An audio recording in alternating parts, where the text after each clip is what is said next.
Hello and welcome to another edition of ENTHEORADIO, where we talk about altered states for healing. And we're here with a very special guest. This is Ian. Say your last name, Benoit? Benouis. Benouis, Yeah. thank you. Yeah. Ian Benouis. He's here to talk about Psilomethoxin. He's our third guest in a row talking about this. and Yeah, I'm not overdoing it because it's a novel tryptamine. It's very important for the society right now. Yeah, and thanks for having me. And yeah, I look forward to talking about psilomethoxin and how it plays into all these other things in psychedelics and the drug war. So. Absolutely. So Ian is a West Point graduate, former U.S. U.S. Army officer, Black Hawk helicopter pilot, and combat veteran, having participated in Operation Just Cause in the Republic of Panama. He is a co-founder of the Church of Psilomethoxin, the first church of the Universal Sacrament. He is patient number 1 at Mission Within, which treats special operators with PTSD, TBI, and addiction using ibogaine and toad in Mexico. He is an advisor there, and thereafter being the general counsel and superheading the veteran healing program. Ian has been helping wounded veterans for over 8 years.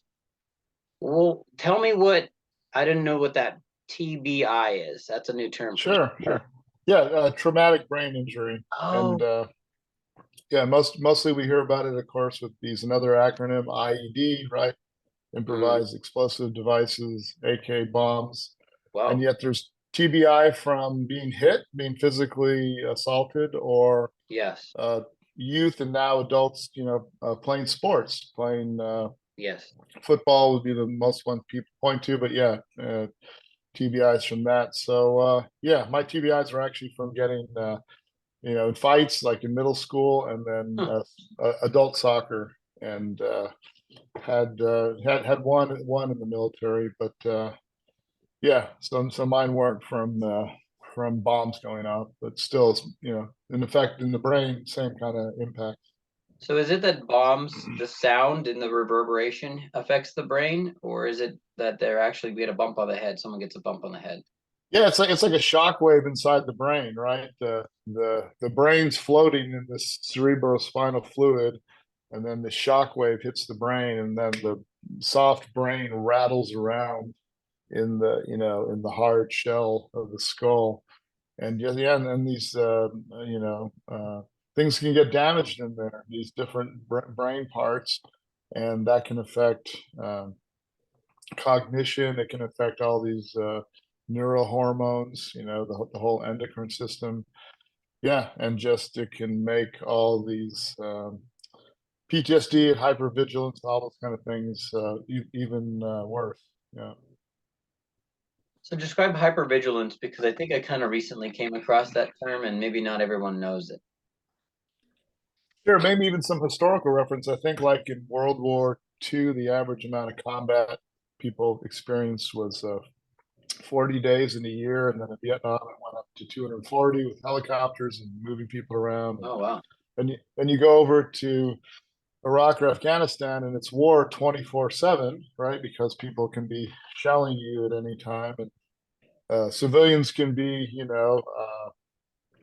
can be involved, and so there's really no line for it. So you've got to be totally vigilant, aware of your surroundings 24/7. And we're social creatures. We can do these higher order functions by working together, but if you're constantly stressed, you eventually just burn out and break. And that's what happens. So the people that survive and come back, they've got hypervigilance, and which means just a car backfiring somewhere or somebody bumping into them in a supermarket can trigger and set off a bunch of responses based on that being in that kind of scenario all the time. Interesting. So would you say that affects sleep quality? Yeah, that's the first thing that veterans have, is the hypervigilance through sleep is called nightmares. Wow. where the nightmares are saying, hey, this stuff is so 24/7, you need to be aware of it all the time. We're going to go and do some game tape while you're sleeping. Yeah. And you're like, shit, now that I'm back safe, that's the first thing I need to do is be able to get some sleep. So this is why cannabis is the frontline medicine for veterans coming back with PTSD, is that it can immediately suppress some of that REM sleep and then allow people not to have the nightmares. And then that's the beginning of the hypervigilance start reduction. Because if you don't get sleep and then you get up during the day and you feel like crap and you have the hypervigilance, I mean, you're just already more angry, irritated, cranky, whatever. And so getting sleep is like the foundational thing to start being able to reduce that hypervigilance. Do you mind if we go down this track, this trauma track? Yeah, yeah, yeah.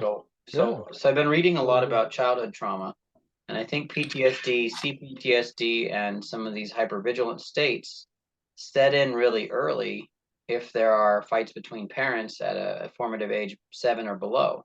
Is that something that a lot of these veterans maybe describe their past as? I know I've Yeah. had that, and I have hypervigilant dreams and nightmares pretty frequently. Remote viewing Yeah. is something that's naturally happened to me all the time since I was a child. You get the lucid dreaming, astral projection, all of that. And it's not Yeah. comfortable to sleep for me. Well, you said they're showing the highest correlator to wartime trauma anyway, is childhood trauma. And you're going to love this. We're sharing some of your experiences.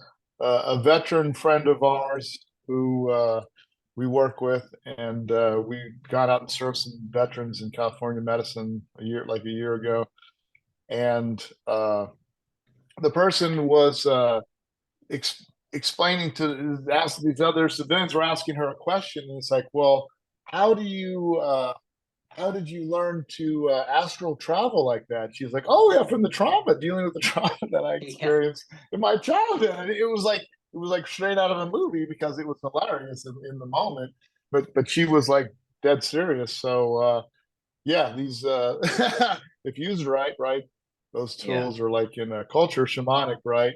In our modern society, now those are mental health issues, and we give you meds and throw you in jail. But yeah. yeah, the childhood trauma, and not only does the childhood trauma, it kind of like metastasizes in the military. If you know, especially if you get deployed, uh, Hmm. it you know, well.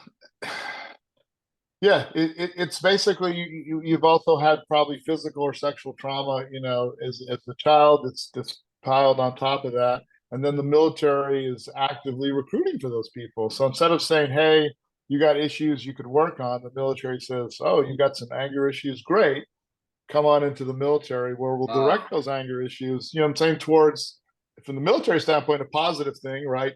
Point your yeah. gun at the enemy. But yeah, when that person comes back from their you know, war experience, they still have to integrate that back in society, and we don't have any real process at all to do that. So we're just pushing problems along that we did, let's say we caused or generated in childhood, but we haven't dealt with them. And yeah, so That's amazing. Yeah. And so eventually we have to get to that core rot or brokenness and mend it. And amen. whew. So you've done a Yeah. lot with this work. I mean, I don't even want to broach the psilomethoxin subject until we get, because I hear that you're an alchemist in your own way. Um, but I really want to get to like how you've gotten to this point, because you've done work in Mexico with Toad, and you've done work in Mexico with Iboga, and I'm understanding you've done a lot of these different substances. Tell your story starting or from when you first found these substances in a sacred way and you realize, oh, there's something for me here. There might be something for my brothers and sisters here. I'm gonna, take up the mantle. I'm gonna take up the torch. Sure.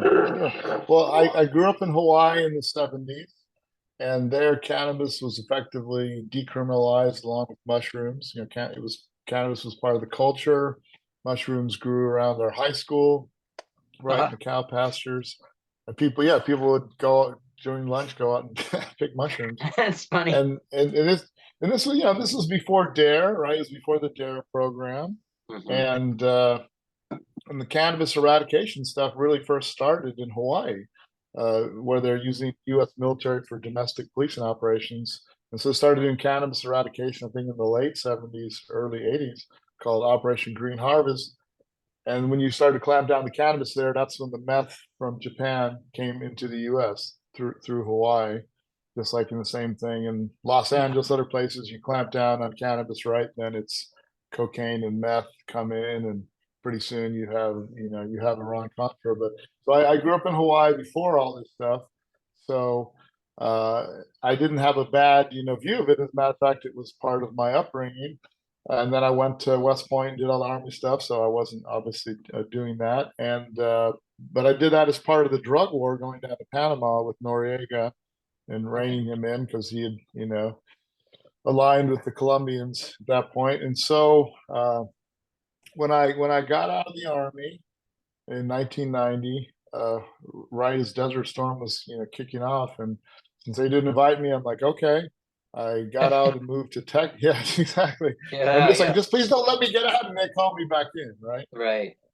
So, but didn't invite me to the war. Yeah. Well, it's crazy. I mean, I was definitely, I had all the skills and everything, but the military is such a big machine. You realize like how they're figuring out who goes where, and yeah. So I got out and became a pharmaceutical rep for Pfizer. And that was really it's been going strong, of course, since then, but it's really a peak of that industry where they were rolling out the SSRIs, they were rolling out the synthetic opiates. And yeah, I got to see that firsthand. And started my work on myself. And I kind of knew these plant medicines were a thing because I'd used them, some growing up. And so I went back to them and in these early 90s and mid 90s, and I went to law school, and I worked with them so that I could be a good father, husband, right, and have kids and a father, and work in the corporate world, and all that kind of stuff.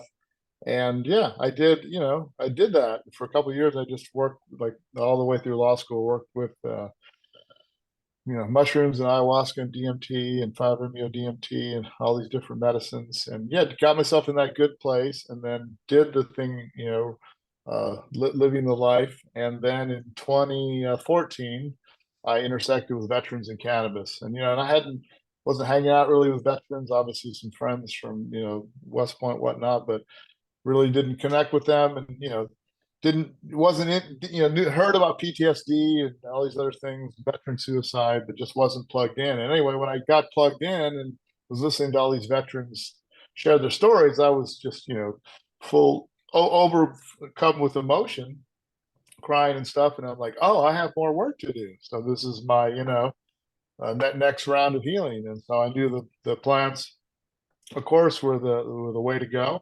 And I started doing that and started taking veterans to, other places, right, and doing these medicines. And yeah, pretty much been doing that ever since. So nice. So you're like living version of Edric Ulrich from the Full Metal Alchemist series, where you're an alchemist in the military, and then you kind of like moved. I'm sorry, it's an anime reference. It's a new anime. Yeah, no, I'm wanting to look it up now. Yeah, Full Metal Alchemist. It's military alchemists stuff. But you've grown up and you've moved on. You've been a legal drug dealer, and then you moved into and doing drugs for supporting yourself through school, learning law. When did you get introduced to like DMT and Toad, and tell me about like how that came about, because I'm sure that's an interesting story. Those are odd ones. Sure. So yeah, we had the first wave, the psychedelics in the 60s, right? And then in the 90s, we had the second wave, Terrence McKenna, internet, basement shamans. And then this is kind of the third wave where it's going mainstream. So yeah, I came up really in that second wave. And yeah, Terrence McKenna was huge, Anne and, and Alexander and Sasha Shulgin. and there weren't, at that point weren't too many books even on the subject, kind of thing. Yeah. And so, but the internet really changed all that. And yeah, so while I was in law school in the mid-90s, that's when I first smoked DMT and first smoked 5-MeO DMT. Back then, of course, I'll say, so I smoked 5-MeO DMT first because that was still legal. It wasn't made illegal until 2011. So you could buy it, and Wow. there's this company called JLF Poisonous Non-Consumables, and that was the big company along with some other ones. Company called the Basement Shaman, and you could order these natural, plant mixtures, and in this case, order that medicine because it was not on the schedule. And so I did, and took it once with my brother, and just got blown away, right? And I was like, this is amazing on the 5-MeO DMT, but I had no community, right, or other people, Right. that No that I integration. could like go and talk to about it and whatever. So kind of like, that's a cool bungee jump, and put that one on the shelf. And then I went twice in 96 and 97 to the Botanical Preservation Corps in Palenque in Mexico, Oh, in the Chiapas region. Yeah, and that's where you had Terrence McKenna, the Shulgins, Paul you got to meet Stamets. Terrence in that. Yeah, yeah. Yeah. And Wow. so these are like, it's an ethnobotanical conference, and this was, before all the ability to do these things virtually, before Burning Man was a thing. This was like the place that you could go to and meet with other, psychonauts and whatnot. And Huh. yeah, What a figure it blessing. all out. Yeah, and so that's where I said, in the beautiful future, I'd love to be an entheogenic attorney and help churches and help medical and scientific studies and decrim and whatnot. But of course, I had no real idea that that's actually, would be manifesting. Yeah, yeah, 20, 25 years later. So that's basically what's happened. And yeah, I'm glad that we're finally going on the offensive in the drug war, because it's been going on my entire life. We've been on the defensive since Nixon started this iteration of it, and now we're taking it the other direction. So Yes, and I agree absolutely. We're still both active warriors in this drug war, and I feel like we're on the same side. And a lot of people don't totally, realize that they're participating in this, and it's sort of like a secret war, if you will. yeah, War on consciousness. totally. And to tie you back in story wise, so when I started connecting back with veterans in 2014, then next year I started drinking ayahuasca again. Then next year I went to Mexico for Tony Boga. I took veterans down to Peru for ayahuasca dieta, and yeah, just been doing that kind of stuff, right? Since then, and now the stuff is mainstream, front page. Yep, yep. And Yeah. I mean, I'm going to smart meetings, which are like NAAA kind of meetings lately. Okay. And I'm just going to see sort of experimentally how they're run atheistically. And I'm really not an atheist myself, but the humanist group encourages us to help people with addictions atheistically. And I've been really kind of enjoying how much more harm reduction and psilocybin pro this group is. In the midst of people talking about their alcoholism or they're using fentanyl and getting off of it and being sober, they're almost always kind of saying like, microdosing might help.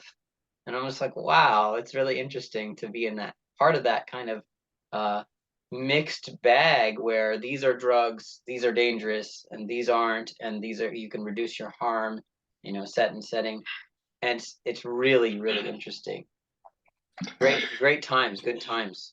That's a good sign, right? We're going back to Bill Wilson's original. Yeah, he used LSD, right, to And that has been come up with mentioned. the A thing. Yeah, Yeah, and they were just afraid, this the whole, yeah, absolutism of the sober thing. But then now that we understand that, 80 to 90% of our serotonin is made in the gut, taking a mushroom that has something very similar to serotonin could be super beneficial. But we didn't know that back in the day, and now the science is catching up, but there's still all the stigmas left over. And yeah, so that's really good to hear that people are doing different versions of that.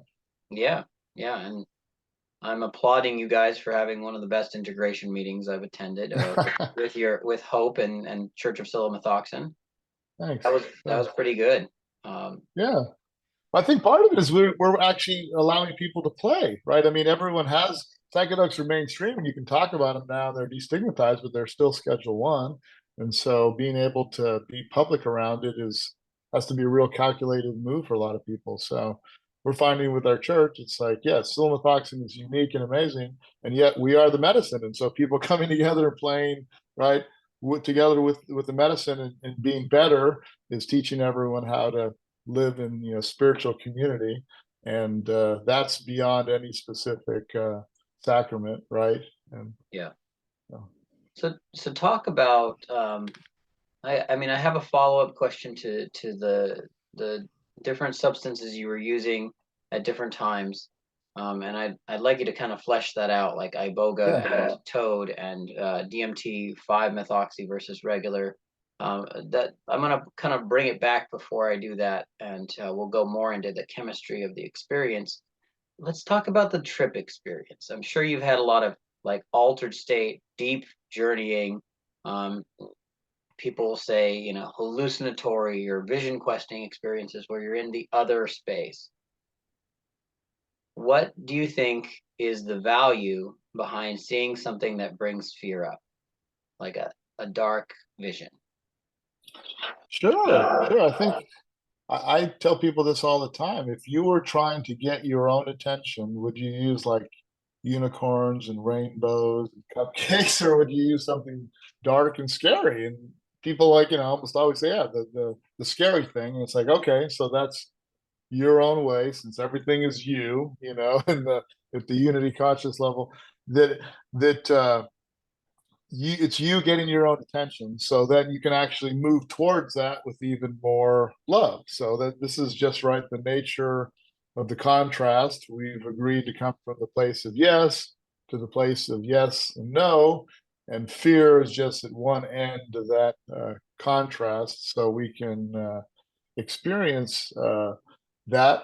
And yet we just have to remember that it's all part of yes, and that fear doesn't exist independently.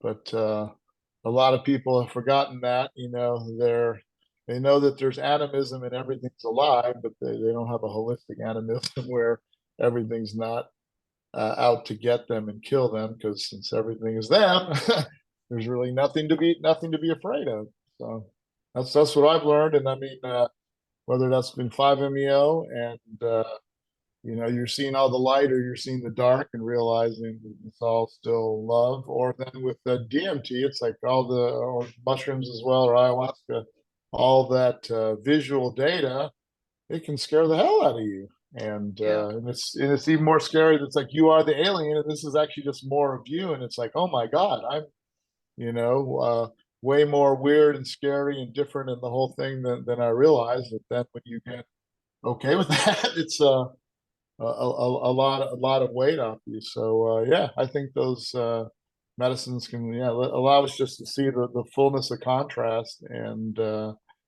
yeah, get a good experience. Do you feel it's important to alter a person's experience when they're having a challenging trip where their central nervous system is overfiring, and maybe they're having a freak out, as some people call it? What do you think the best protocol is from your own experience? Sure, I think as much as possible is to hands off, right? In other words, create the safe container beforehand where the person trusts the medicine, the person give it to themselves, and then the process, right, that they're going to go through. And if they don't have those, they're setting up for a bad experience, right? And I think the most important thing is people to know that they're supported before, and then people to have as little input and influence into their experience as much as possible, so that they can actually go through it and feel good that they overcame it, rather than somebody specifically help them. And so I think it's just giving people as much support as they need without giving anything extra, just like parenting, children, allowing them to learn how to do things.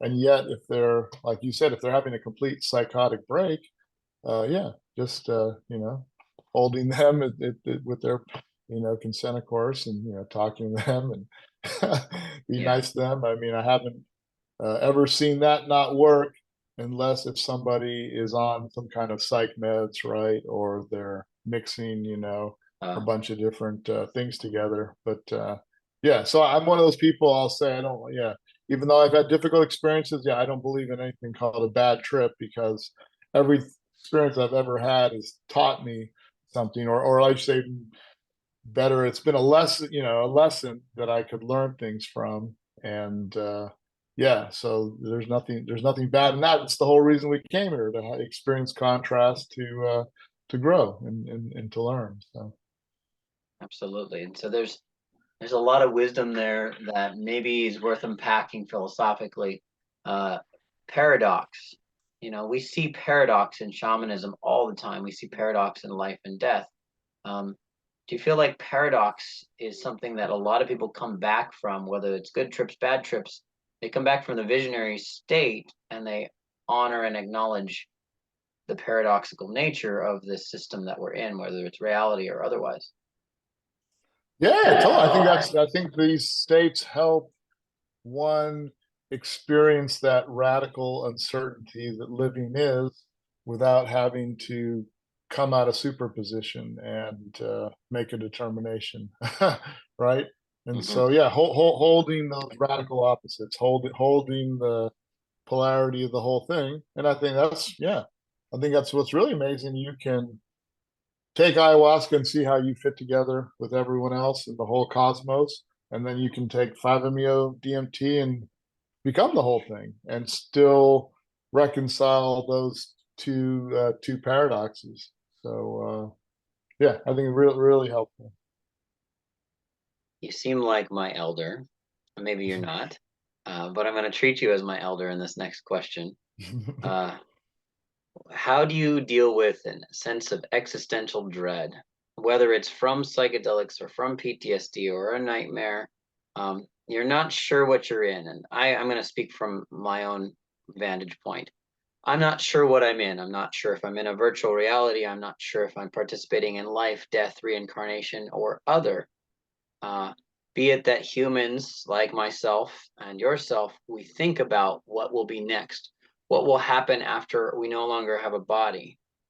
What's the best practices, if they're spiritual or dosage wise, that you've found when dealing with that type of thing? Well, so for myself, I would remind myself that if I'm feeling that dread, right, is that I said yes to come here, right? That I came right from the place of yes, and Source said, "Do you want to experience yes and no?" And we said yes, and so then we came here to go from yes, from yes, no, into why, into who, into how, into what, into when, into where, Mm-hmm. right? And that's contrast, and that's why Jesus said, "Let your yes be yes and your no be no," because everything else is contrast. And contrast isn't bad. It's just that's what it's called, evil. It is only because yes is all life, and evil is experiencing this contrast where you can die. And that's where the existential dread comes from, right? Like what happens after this? What happens when my soul is still as it is energy, yeah, and my body's no longer here. And so yeah, I mean, for myself, I worked on the fear when I was a kid, so I by the time for myself, I was an adult, I was already like, well, I don't how's this, I just like, I don't need to have any fear. And yeah, but the existential dread, I think, is the not knowing, right? And Yeah. yeah, then I guess it's practicing gratitude, where you'll know if you don't feel like it's good.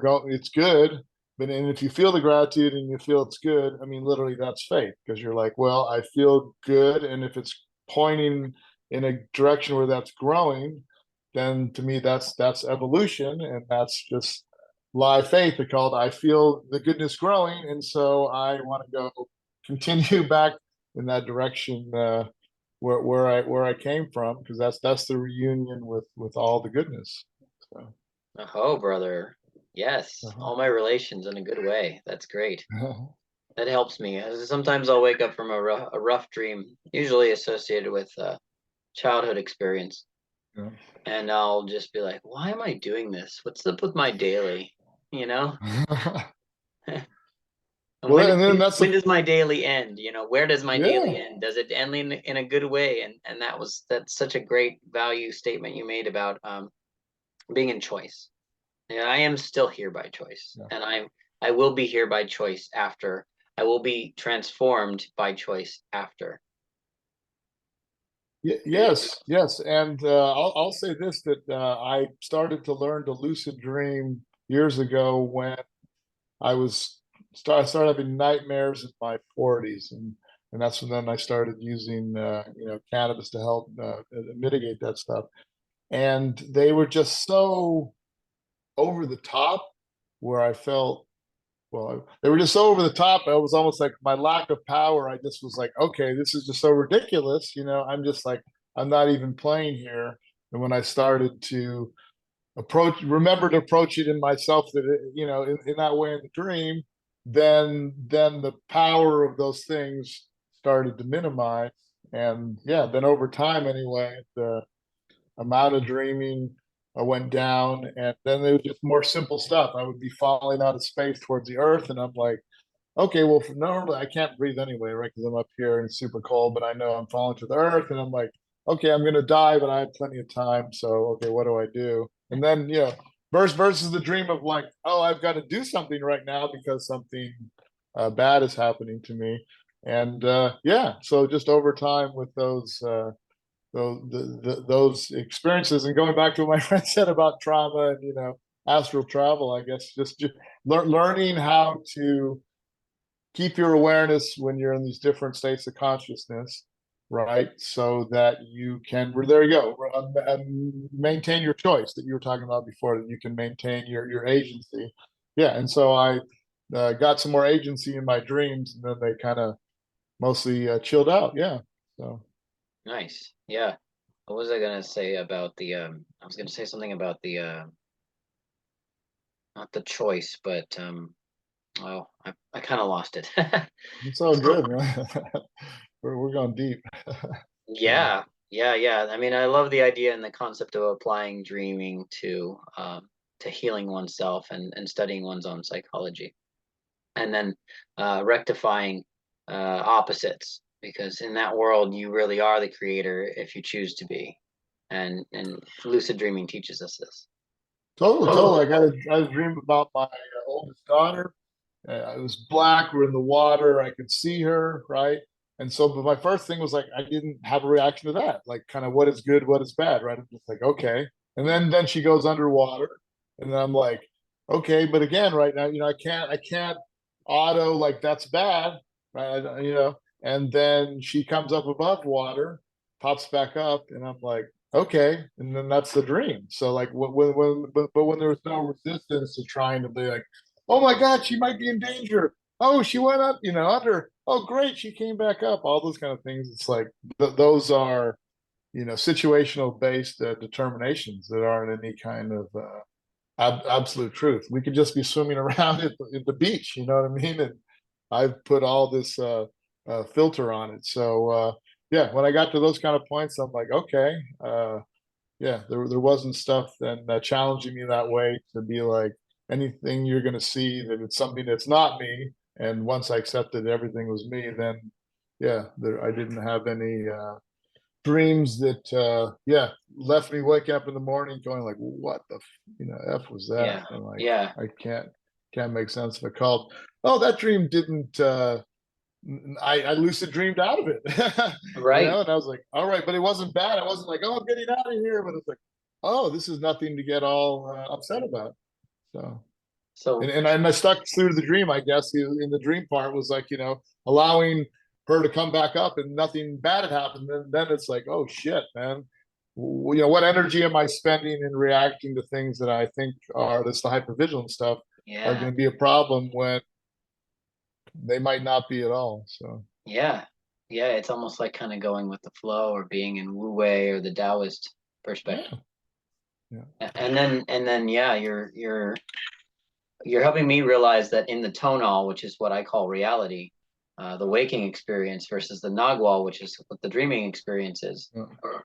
In the tonal, I can choose to be lucid by not involving my emotions and my beliefs. I can just be fully present.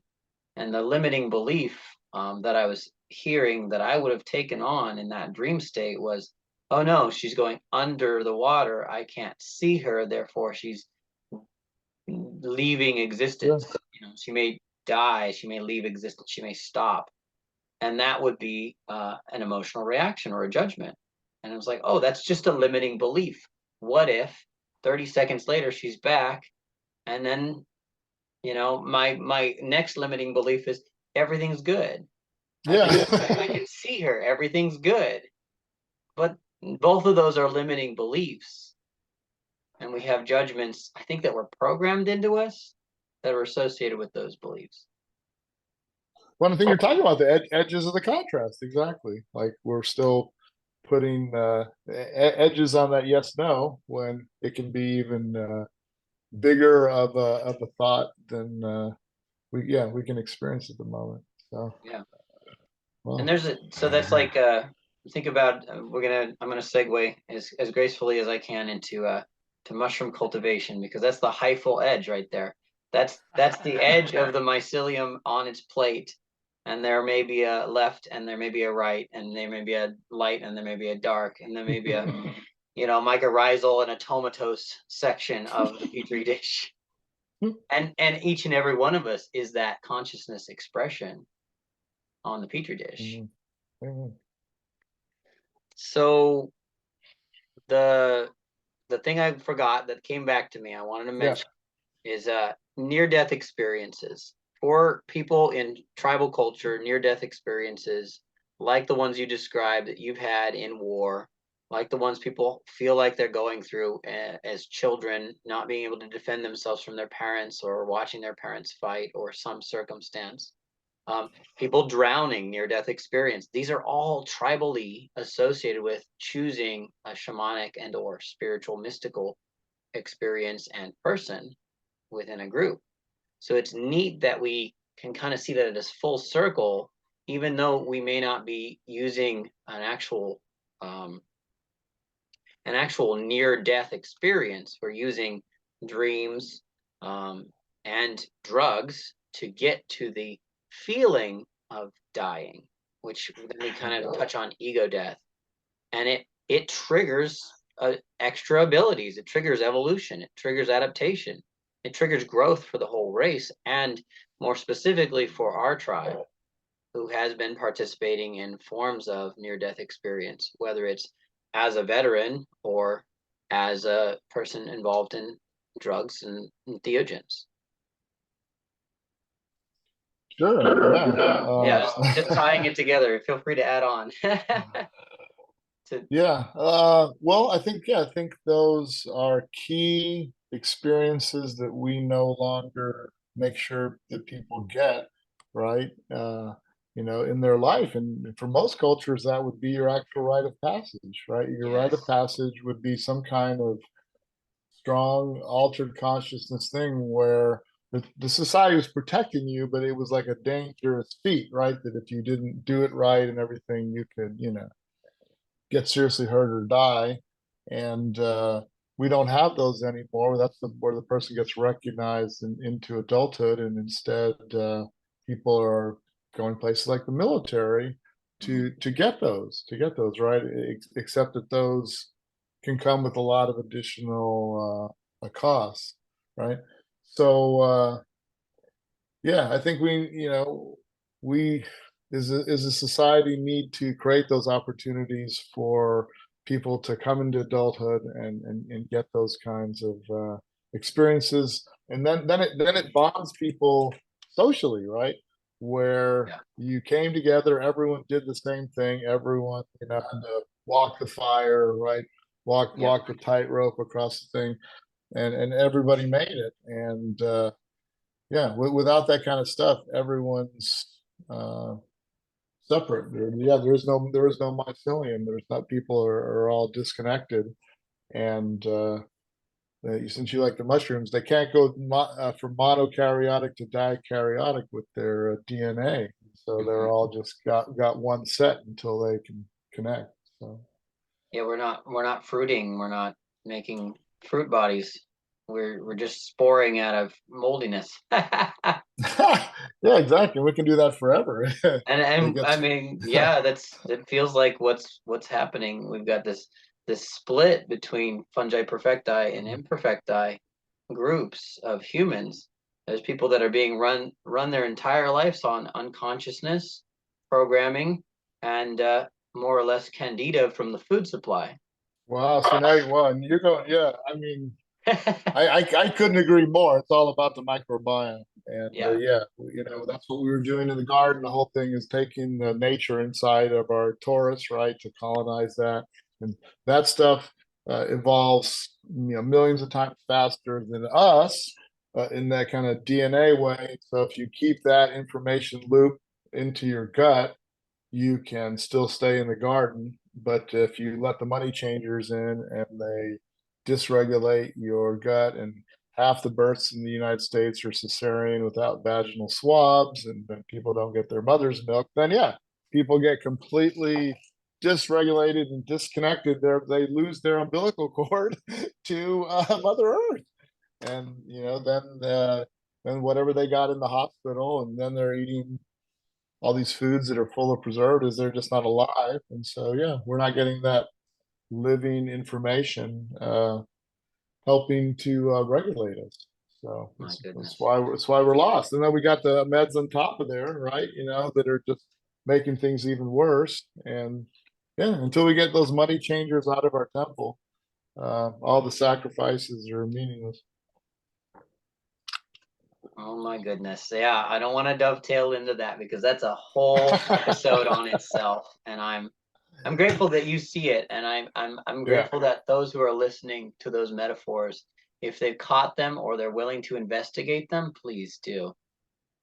yeah. Ian, lead us to the garden that we came from, and teach us about how you, as the Elohim, may have created something different, unique, novel in the world of mushrooms and tryptamines, like the $10,000 question. Not that dollars matter anymore. Yeah. I like 10,000 as a number. Uh, Sure, yeah, the Saints.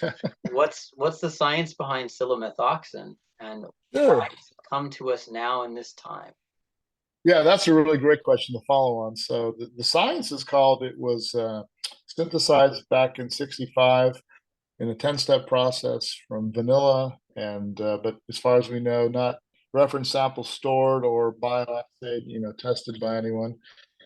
And the East German researcher in the 90s showed that you could feed other tryptamines to mushrooms and they'd make these novel 4-hydroxylated compounds, filed patents, which have long expired on those.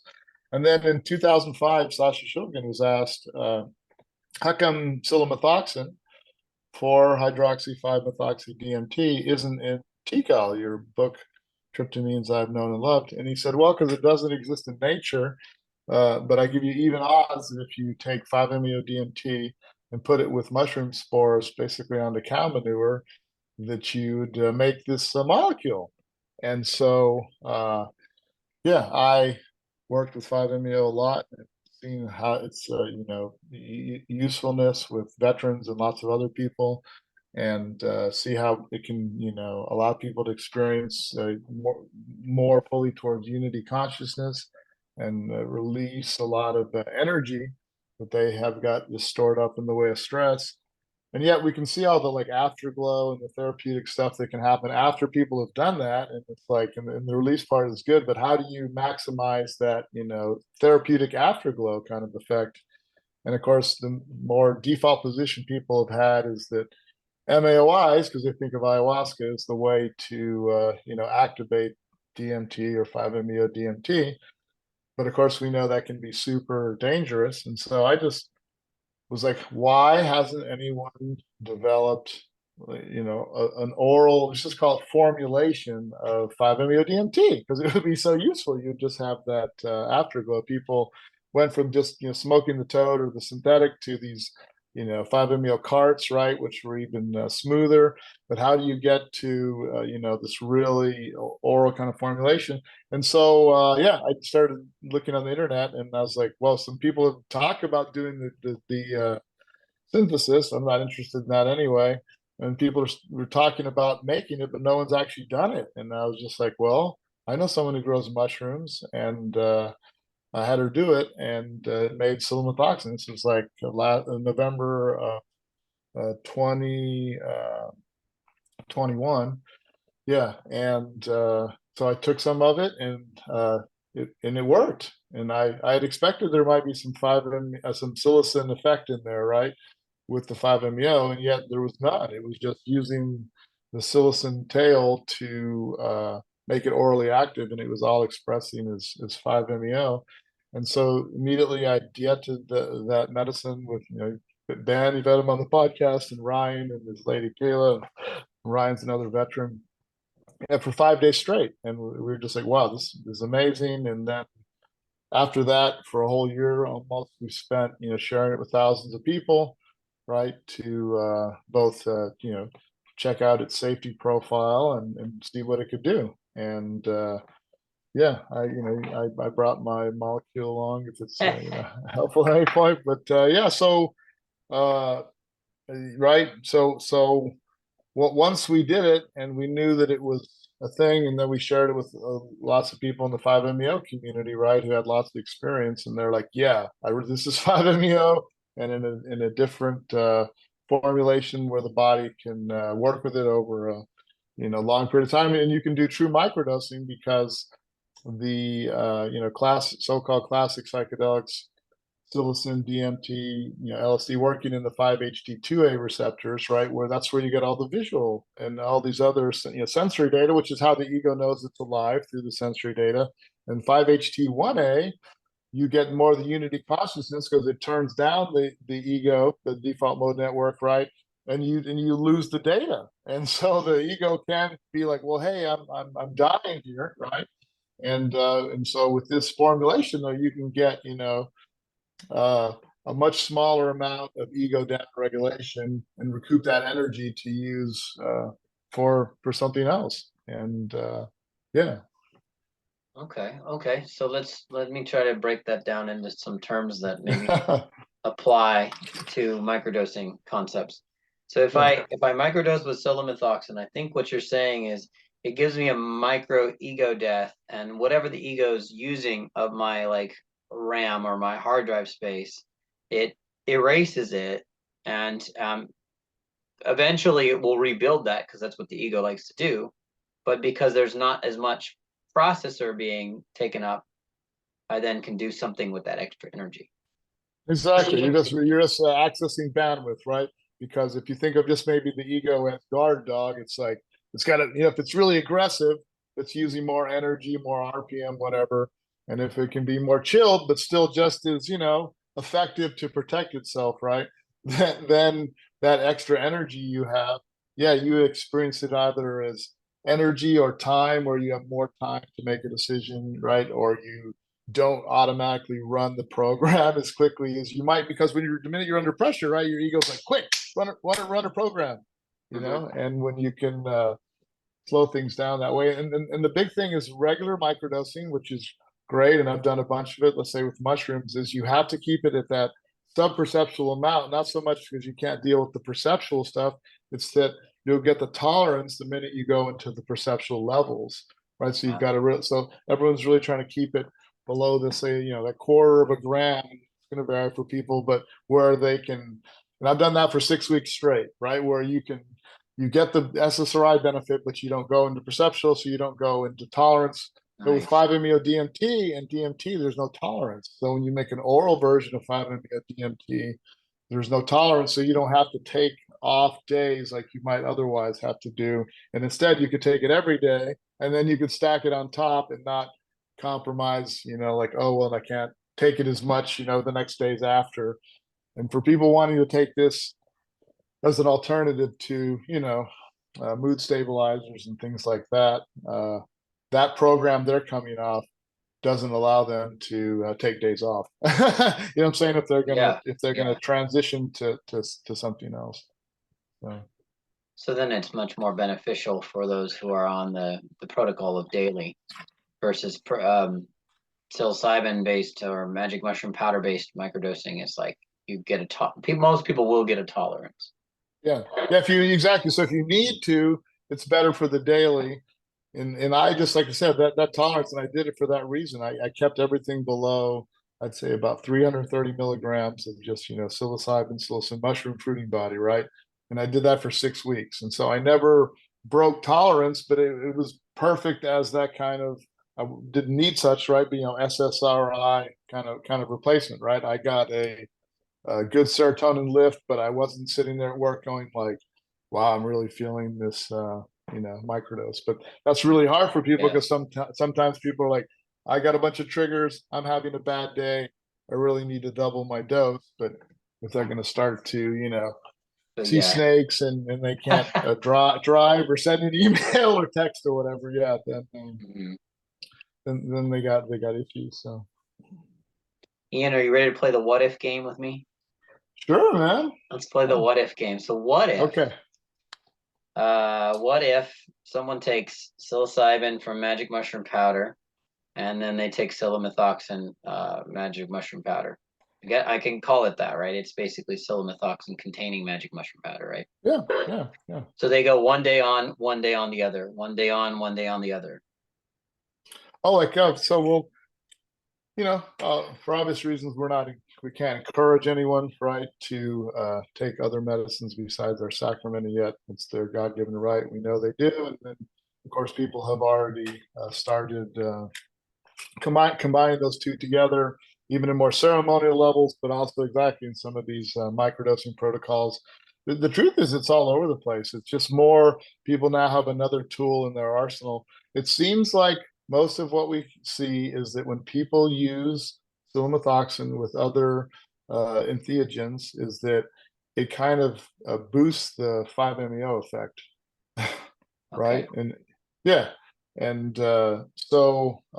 which is fine because it's stronger, but it's not data driven, right? So you feel the energy, and because that is you're connecting towards unity consciousness. The psilocybin psilocin part, right, can connect you, back to the earth and the rest of the cosmos, and so you can, put that together. But people are using small amounts of those on different days. Some people are using them together in small amounts. I just think there's lots of utilities. People start to understand these different receptor systems, start to understand the different 5-HT1A and 2A, how those work, and then people can more be their own inner physicians, and that's what me and all the people in the church are all about. Is like this is all these gifts are from source, and they can help us do our own work of healing ourselves, and that's the best way to do this versus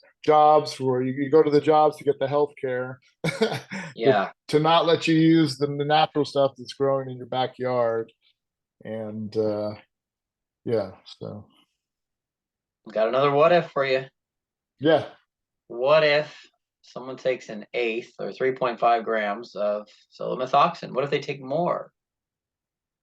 Okay, some people, and again, we're not encouraging these kinds of dosage protocols, and really want people to, we have a facilitator program and have people, right, that are doing these bigger amounts, because anytime you're talking about turning down or turning off your default mode network, you need to really be, right, responsible. Called the ego's not there to keep you from falling down, falling on sharp objects, right, all this kind of stuff that God bless it for doing so. So people have taken like this woman who had military sexual trauma took 3 grams by herself. She was like the first kind of high dose we knew about. We'd taken up to, like, let's say, 1.5 grams, all safely and really good. And she took 3 grams. Yeah, worked on that for like, a number of hours by herself and was totally good to go. And had some people take as high as 5 and 6 grams. And the most important thing is it's safe. So people at those levels really, should have and do need right support of other people so that they're safe while they're if they're going that far. And yeah, so it's just been safe. And when there's that's the thing that's nice about this, there's no need to push it because the visions don't get any stronger because it's not activating that system. It's just more that your energy. And we like to encourage people to take smaller amounts, go out in nature and let nature heal us through being connected back to it. But yeah, but so far everyone's been doing it. It's at the bigger levels, it's been safe. So. And this 1 gram amount, you feel like you personally have a pretty good grip on being able to move around at 1 gram, 1,000 milligrams. Sure. Definitely like a gram and a half. Taking that, driving back from a veteran's funeral and a memorial, cross country, ecstatic, music festival. Yeah, it's more you have to have something to do with that energy, really, right? Because you're getting that energy back, and so if you're just gonna just teasing, sit around and do nothing, it's gonna be like, almost it could be agitating to you, or whatever. But actually using that energy for something good, yeah, it feels really awesome. So I want to thank you for that. I got another what And if. some people be working out with it. You know what I mean? Like Yeah. using No, it I actually for. took a microdose and exercise the other day. It was one of the easiest workouts I've done. Okay, see, Yeah. so And yeah, that was like I did like 30 minutes at 168 heart rate or something. nice, yeah. I was like, wow, I'm like actually just kind of running and being fine with it. Yeah, what it seems like is that these tryptamines and some of the other medicines as well can reduce temperature, aka can be inflammation. So you don't want to hurt yourself when you're adjusting your temperature because you need to know about it. But when it's cool, right, you can reduce that, and then that means the pain or nerve transmission stuff can be reduced, and you can have more capacity for workout. And I'll tell you first because I love to make jokes is that those people are going to be called Psilomethoxin. That's just a Ah, public joke. so But they're going to be cool. They're going to be cool bros. And yeah, but those guys. yeah. So, yeah, but that's the kind of stuff we're really interested too in the church is the whole human optimization side of it, right? Yeah. Yes, we know we got broke and we got trauma. We got to fix that. But once we're fixed, it's like now, what cool stuff are we going to do? We didn't just come here to get fixed. We came here to evolve Yeah. and grow and learn. So What's the storage life or suggestion on the sacrament of sure, psilomethoxin? sure. Like, how does it We have differ the from other mushroom stores and psilocybin, and how stable is it? sure. Those are all really good questions. And so we do have some storage information on the website. For storing any kind of medicines, it's always about light, heat, and air, right? And air being oxygen. And so the good news is we've had our sacrament like room temperature in capsules, in backpacks. You know what I mean? Right? For months and months and months, it hasn't had any limiting effect on potency or anything like that. It seems that the minute you put it in water, right, especially like in your mouth, you can absorb it into your mouth before getting even to your stomach. It's already active. Whereas psilocybin can be locked up for tens of thousands of years, right, with that phosphoryl cap on it. Where psilocin is very reactive and will last only months at the max. So we tend to think it's more like psilocin, exactly that. If you store psilocin in the proper no light, heat, and air, it can still last the same thing for 10,000 years, but you got to do it right. And so it's the same thing with ours. It's called if you keep it out of water and you keep it out of light and don't have it open where the oxygen is, it's still really locked up in the fruiting body. That's what's still holding it, right? Each of those individual molecules. So yeah, just keeping that whatever container closed should be sufficient for really, I would think a year's. There's enough in an ounce for someone who's doing 150 milligrams a day to take one of those every day for 6 months. Nice. So, Nice. but, So for those who are listening who may not get this, we're going to reiterate this. I'm going to ask Ian to reiterate it in his own words. We're talking about shrooms, whole mushrooms that make a term we're kicking around that might sound big and chemi to you, but it's basically psilocybin. Everyone's familiar with psilocybin now, right? Whole mushrooms. This is mushrooms, essentially. and if you feed the mushrooms 5-MeO-DMT at enough level, they don't make the psilocin and the psilocybin. And so we've already got some of our tests back. They still can't find the molecule. They found some mystery peaks so far, but the psilocin levels have been as low as 0.01%. So where did the psilocin go? All right. It's Yeah. there's like a okay, so Ian, there's another you and another me, and we're just around the corner in another dimension. And in their dimension, all the mushrooms make psilomethoxin. And the other version of you is on this show right now, talking about how he just discovered psilocybin. Well, brilliant. I love it. I love it. I love it. Yeah, so the psilocin over there in that dimension is a rare thing. Wow. See, well, exactly. You never know. You wanted to know where it went. I told you where it went. That's where it is right now. Oh, well, I love that, it's as we're reuniting these things, right, in the sacred synthesis, it's like using the mushroom to do the alchemy that it was put here for, with all these enzymes where it can transform stuff. Hamilton Morris said it would take him about 2 months to make psilomethoxin right in the lab, and the mushrooms do it from the time if they're ready to make the fruiting bodies, and you give it the 5-MeO-DMT, that's like 7 to 10 days. So it can do that 2-month process in 7 to 10 days, and it has all the enzymes built in. There's no chemical leftover. No animals have to ever get harmed in the process. Right. So it's really wild, and it's more that no one. These companies are spending millions of dollars on these AI supercomputers to figure out new psilocybin prodrugs when the technology is right here in our closets to be able to do this. And just like we had all this learning now we've got from cannabis on how to grow it amazingly because of the drug war, right? The hydroponics and lights and everything else. Now everyone's going to know how to grow mushrooms too. And that's pretty much 90% of healthcare. And so then things like psilomethoxin are saying, wait, if you give the mushrooms other things, they'll make other things for us that are potentially beneficial to us. It's like hallelujah. Hallelujah. So it's good news.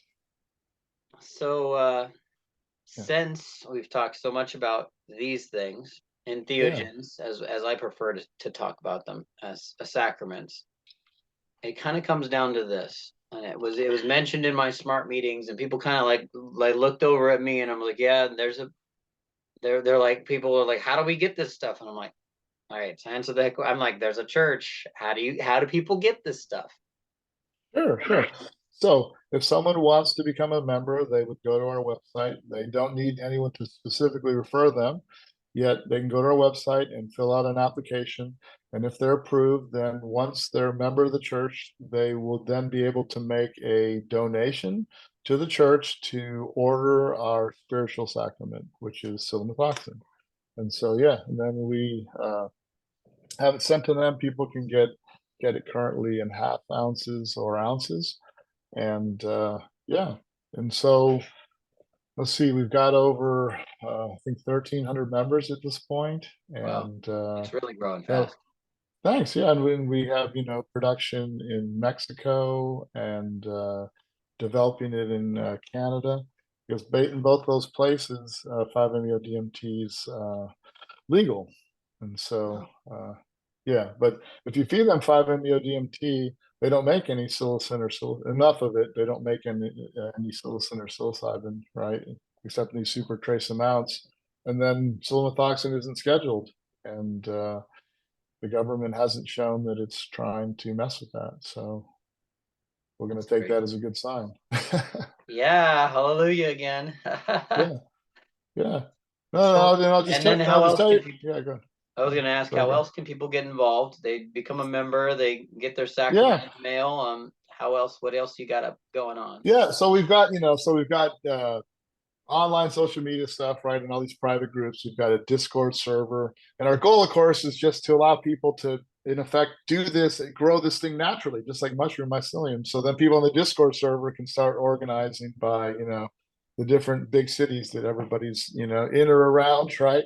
And people can start getting together and start sharing the medicine together and have their own microdosing groups, and we're going to have a facilitator program, right, where people will be able to even, procure the sacrament from us and then share with other people, right, under that, program in the church. But then beyond that, people can just be members and do whatever they like and want to do together. And then, yeah, then people could, when we have the Sunday services, people could all be dialed into that together, and then people could, yeah, do all that kind of great stuff locally. So that's the kind of future I'm excited about. I tell people numbers wise, it's like the Catholic Church has 61 million people in the U.S. and there's 75 million people on an SSRIs. So like we really have a mental health crisis before let's say we have a spiritual crisis, right? And so yeah, natural medicine's getting people in better attunement with their own inner physician, right? Their own inner divinity is a good, healthy thing for the culture, and Totally. that's what I'm all about. So. Hey, praises be with you. Um, we're gonna kind of do our outro roll. Do you have any words of wisdom, lovely things to say to our audience? Well, just this has been a real pleasure, and just to be able to talk about such important things, like you said, like the existential stuff for all of us is a real blessing, and yeah, I want to do more of that. Ian, thank you so much for being on. Would you spell the domain real quick? Spell psilomethoxin for people. Sure, yeah, sure. So PSILOMETHOXIN. And it's sort of like tomato, .com, of course. And it's sort of like tomato. You can say it, silomethoxin. No one's gonna from our church is gonna say anything to you, and yeah, because we really don't know ourselves. Mm-hmm. So People can find you on social media too, in any way. yeah, and if in the church, they can definitely find me, and they can from that website for sure. So Excellent, excellent. yeah. This has been another edition of Entheo Radio. This is Hugh T Alkemi, your captain, and I'm super happy to let you listen via Patreon. Please check us out and support us. You get this episode and other episodes early access for like $1 to $10 a month, and you can really get some extra content in there that happens in our meetup groups locally here in Arizona, where we talk kind of freely and openly about mushrooms and other amazing entheogens. And then you can find this podcast on YouTube, odyssey.com, and a bunch of other lovely places where you can get the audio versions. This is Captain Hugh T Alkemi, and Ian. Say your last name for me again. Benouis. Ian Benouis. We're signing out today. Peace, love, and aloha, right? Yes, thank you, Hugh. Amazing.